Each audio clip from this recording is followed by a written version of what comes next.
आज हामी फेरि उपस्थित भइसकेका छौँ र आज हामी लोकसेवामा लोकसेवा पास गर्नको लागि कति घन्टा पढ्ने, कसरी पढ्ने र टाइम म्यानेजमेन्ट कसरी गर्ने र कति घन्टा पढेर लोकसेवा हामी पास गर्न सक्छौँ भन्ने विषयमा आज हामी यो भिडियो बनाउँछौँ र प्लस योभन्दा अगाडि नै हामी आफ्नो परिचय गरिसकेका छौँ। त्यो भिडियो तपाईँले यदि हेर्न चाहनुहुन्छ भने यो च्यानल मार्फत यो च्यानलमा छ त्यो भिडियो हेर्न सक्नुहुन्छ। त्यो भिडियो नै राम्रो छ। त्यो भिडियोमा पनि धेरै कुरा सिक्न सक्नुहुन्छ तपाईँहरू। र आजको टपिकलाई अगाडि बढाउनको लागि म गोकर्ण सरलाई अनुरोध गरेँ। गोकर्ण सर आफ्नो अनुभव सुनाइदिनु त लोकसेवा पास गर्नको लागि कति घन्टा पढ्नुपर्छ र कुन कुन समयमा पढ्ने र कसरी पढेर पास गर्न सकिन्छ भन्ने बारेमा आफ्नो अनुभव सुनाइदिनु। ए हस्, धन्यवाद सर तपाईँको होस्टिङको लागि। I really appreciate your hosting. र टपिक भनिसक्नुभयो। लोकसेवा प्रिपरेसनको सन्दर्भमा टाइम म्यानेजमेन्ट कसरी गर्ने अथवा कति पढ्ने, स्पेसल्ली लोकसेवा जागिर खानाले कति पढ्नुपर्ने हो, 10-12 घन्टा पढ्नै पर्ने हो कि होइन कि भन्ने विषयमा आज हामी चर्चा गरौँ। र यसमा अब विशुद्ध हामीले गफ भन्दा पनि आफ्नो अनुभवमा, म स्पेसल्ली आफ्नो अनुभवमा रहेर बोल्नेछु र त्यसपछि तपाईँले पनि अनुभव सुनाउनु हुनेछ। र म विषय प्रवृत्तिरै लागेँ। टाइम म्यानेजमेन्ट कसरी गर्ने अथवा कति घन्टा पढ्ने भन्ने विषयको हाम्रो यो टपिक छ। एकदम सान्दर्भिक टपिक पनि हो। धेरैले कन्फ्युजन पनि हुन्छ, कति पढ्ने, राति पढ्ने कि दिउँसो पढ्ने कि बिहान पढ्ने कि बेलुका पढ्ने कि यो अनेक कन्फ्युजन हुन्छ। त्यो त्यो त्यो चरणहरू तपाईँ हामीले पनि पास गरी आएको सन्तोष सर। त्यो भएर त्यो कन्फ्युजन सबै हुन्छ। तपाईँहरूको पीडा हामी बुझ्दछौँ के कस्तो हुन्छ भनेर। र ती पीडा सम्बोधन हुने गरी आज हामीले यो कुरा सबै कुरा भन्छौँ। मलाई लाग्छ केही हदसम्म तपाईँलाई धेरै हदसम्म सिकाइ हुनेछ। र सर्वप्रथम म अब के भन्छु भन्दा जस्तो पढ्ने कति घन्टा म भन्छु। पढ्ने कति घन्टा भने सक्नुहुन्छ जस्तो म यति घन्टा पढ्नुहोस् उति घन्टा पढ्नुहोस् म भन्दैन। तर म कस्तो मेरो पालन कस्तो थियो भन्दा म बिहान आवश्यकता अनुसार राति जति हुन्छ म आफूलाई फेवर हुने टाइममा सुत्ने र फेवर हुने टाइममा उड्ने गर्थेँ होइन। हेर्नुहोस् है म कति घन्टा पढ्थेँ अब यसो थाहा हुन्छ। मेरो दिनको दिउँसोको टार्गेट हुन्थेन, म यति घन्टा पढ्छु भन्ने मेरो टार्गेट हुन्थेन। तथापि म के गर्थेँ भन्दाखेरि मलाई थाहा छ म जति बेला सुतेँ त्यो सुतेको टाइम मेरो होइन, त्यो बाहेक अरू सबै टाइम मेरो हो, अथवा त्यो टाइम मेरो लोकसेवाको लागि टाइम हो भन्ने कुरा म विश्वस्त थिएँ। अनि त्यो भइसकेपछि अब यो कुरामा विश्वस्त भइसकेपछि राति जति सुत्छु त्यो टाइम मेरो होइन, त्यो बाहेकको सबै टाइम मेरो लोकसेवाको टाइम हो भन्ने कुरा मलाई दुःख थाहा थियो। त्यसपछि अब म के गर्थेँ भन्दाखेरि म सुत्ने भनेको मिनिमम 5 घन्टा, म्याक्सिमम 6 घन्टा, यति घन्टा म सुतेँ। मिनिमम 5 घन्टा, म्याक्सिमम 6 घन्टा। किन मलाई थाहा थियो कि निन्द्रा कम्पलसरी छ। फेरि यस्तो पनि हो, अहिले हाम्रो यो उमेरमा त हामीले 7 देखि 8 घन्टा सुत्नै पर्छ भन्छ साइन्टिफिक दृष्टिकोणबाट। तथापि अब लोकसेवाको अध्ययन तयारी गरिरहेको अवस्थामा 7 देखि 8 घन्टा सुत्न अलि त्यति पर्व गरी देखिएन होइन। मनले पनि मानेन सिधा कुरो। त्यसकारण 5 देखि 6 घन्टा मिनिमम मेरो यो रेन्जमा टाइम ड्युरेसन मेरो सुताइ हुन्थ्यो। र यसपछि म दिउँसो कति पर्थेन भन्दाखेरि अब मेरो हेर्नुहोस् है, मेरो मेरो माइन्ड सेट हेर्नुहोस्, मेरो स्ट्राटेजी के थियो। अब त्यही स्ट्राटेजी भएरै होला मैले अब धेरै छोटो समय पनि होइन, तथापि अलिक केही मैले छोटो, म त धेरै छोटो पनि भन्दिनँ, तर केही छोटो समय मैले गरेको मेरो यो तरिकै मिलेर होला मैले 2-3 ठाउँमा नाम निकाल्न सफल भएँ एउटा एकछिनको पढाइले। त्यो भएर मैले भन्न खोजेको यहाँ अब यसो यसो गरेँ भन्न खोजेन कि जस त्यो कुराले मलाई सफलता दिलायो होला, मलाई त्यस्तो लाग्छ। त्यो कुरा पनि सिक्नुहोस् भन्नको मतलब मेरो माइन्डसेट कस्तो थियो त भन्दाखेरि म राति 5 घन्टा जसरी हुन्छ सुत्ने अथवा 6 घन्टा सुत्ने र दिउँसोको टाइम सबै युटिलाइज गर्ने। अब मलाई मतलब भएन यहाँ कति घन्टा छ के चाहिँ मलाई मतलब भएन। जस्तो 24 घन्टामा हामीसँग म कति 5 घन्टा मैले सुतेँ भने र 6 घन्टा मैले सुतेँ भने कति घन्टा बाँकी रह्यो हामीसँग? 19 घन्टा रहेछ। ल 18-19 घन्टा रह्यो हो। 18-19 घन्टा मसँग हुन्थ्यो।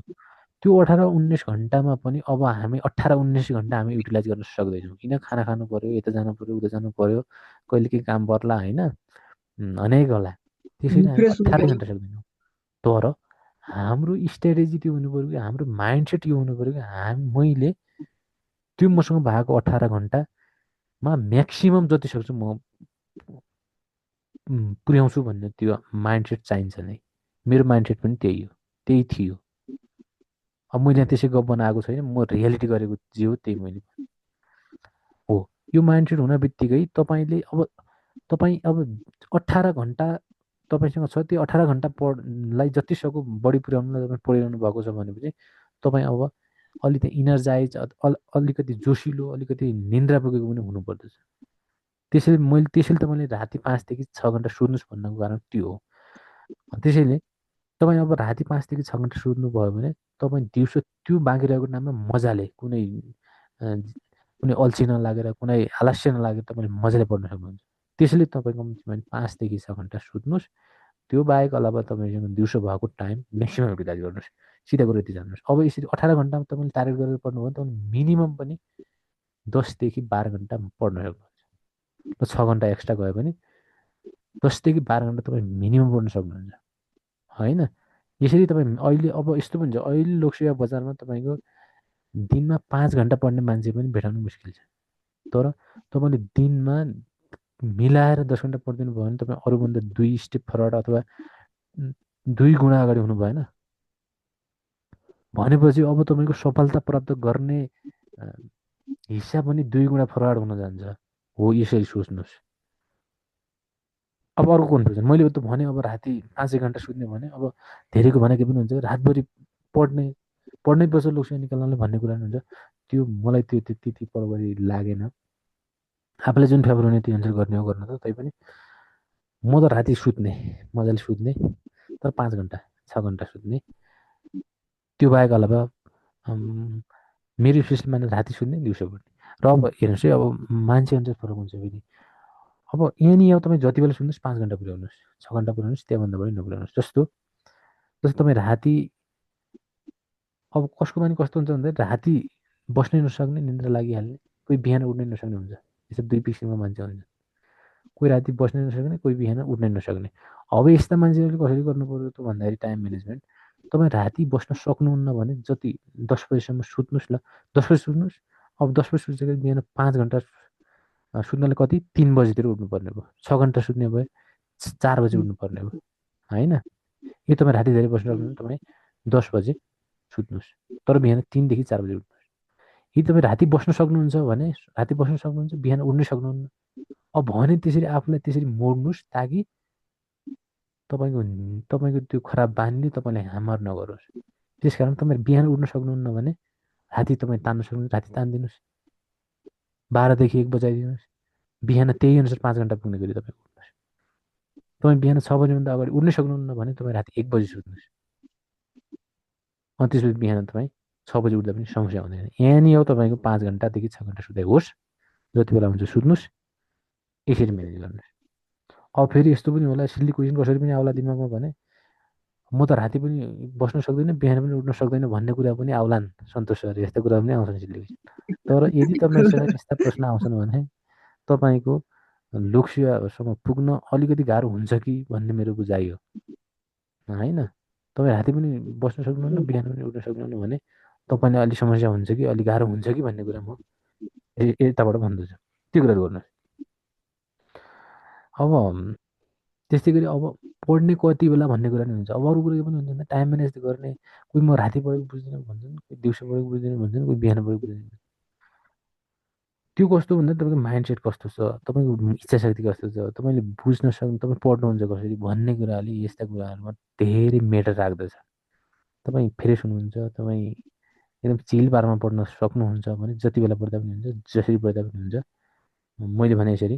त्यसैले तपाईँसँग टाइम जति छ त्यो भएको टाइमको म्याक्सिमम् युटिलाइज गर्नु। सिधा कुरो, यति घन्टा पढ्नुहोस्, उति घन्टा पढ्नु भन्ने भन्दैन। कहिलेकाहीँ नपढ्न मिल्ने अवस्था पनि आउँछ, कसैले कहिले काम पनि आउँछ, तपाईँको बाहिर निस्किनुपर्ने अवस्था आउँछ। तर तपाईँसँग एक दिनमा जति टाइम छ त्यसको जति खर्च हुन्छ त्यो बाँकी रहेको टाइमको म्याक्सिमम् युटिलाइज गर्नुहोस्। मिनिमम यसरी गर्न खोज्नु, तपाईँ 10 घन्टा प्लस हुन्छ, धेरै पनि पर्दैन। तपाईँले 10 घन्टा प्लस, धेरै भन्दा तपाईँ 5 देखि 6 महिना पढ्नुहोस् 10 घन्टा प्लस। त्यसपछि रिजल्ट आफै आउँछ, दौडेर ढुक्क हुनुहोस्। यति भन्न चाहेँ। र यसपछि अब म हाम्रो सन्तोष सरलाई के कसो हो होइन उहाँको टाइम स्ट्राटेजी कस्तो थियो त्यो कुरा उहाँले भनिदिनुहुन्छ। त्यसपछि हामी अब नेक्स्ट भिडियोमा अरू अ, विभिन्न क्युरियोसिटीको बारेमा कुरा गर्नेछौँ। सन्तोष सर कृपया तपाईँ आफ्नो कुराहरू राख्नुहोस् के कसो हो। धन्यवाद गोकरा सर, तपाईँले त पुरै प्रष्टै पारिदिनु हो। अब मलाई भन्न लायक कि छाड्नु भएन, तर पनि म आफ्नो अनुभवहरू भन्छु र मैले चाहिँ के गर्थेँ आफ्नो कन्डिसनमा चाहिँ कसरी टाइम म्यानेजमेन्ट गर्थेँ। सुरुमा त म कति घन्टा पढ्छु भनेर टार्गेट बनाउँथेन। चाहिँ म चाहिँ टपिक अनुसार जान्थेँ कि यति मलाई टपिक आज भ्याउनु छ, यो टपिक मलाई पढ्नु छ, यति जसरी पनि यति कभर गर्नु छ क्या। एउटा चाहिँ के हुन्थ्यो भनेपछि एउटा व्हाइट बोर्डमा लेखिहाल्थेँ कि आज मलाई यो खण्डकाको माथिको यो नेपालको भूगोल अनि यो जल सम्पदा यो रिटर्नको पढ्नु छ भनेर टपिकमा सिलेक्ट गर्थेँ। त्यति टपिक भने मलाई एनी हाउ त्यो दिनमा भ्याउनु थियो कि। अनि त्यसको लागि म ट्रिक बनाउँथेँ कि 50 and 10 मिनटको, 50 मिनट पढ्ने, 10 मिनट रेस्ट गर्ने। किनकि त्यो हामी लगातार पढ्न पनि सक्दैनौँ, हाम्रो माइन्ड ह्याङ हुन्छ, उम्, माइन्डलाई धेरै लोड हुन्छ भने त्यसपछि काम गर्दैन कि ब्रेन। त्यसैले 50 मिनट पढ्ने, 10 मिनट रेस्ट गर्ने, फेरि 50 मिनट पढ्ने, 10 मिनट रेस्ट गर्ने। यो उम्, ट्रिकले बनाउँदा गयो भने हामी धेरै बेरसम्म पढ्न पनि सक्छौँ र टिक्न पनि सक्छौँ।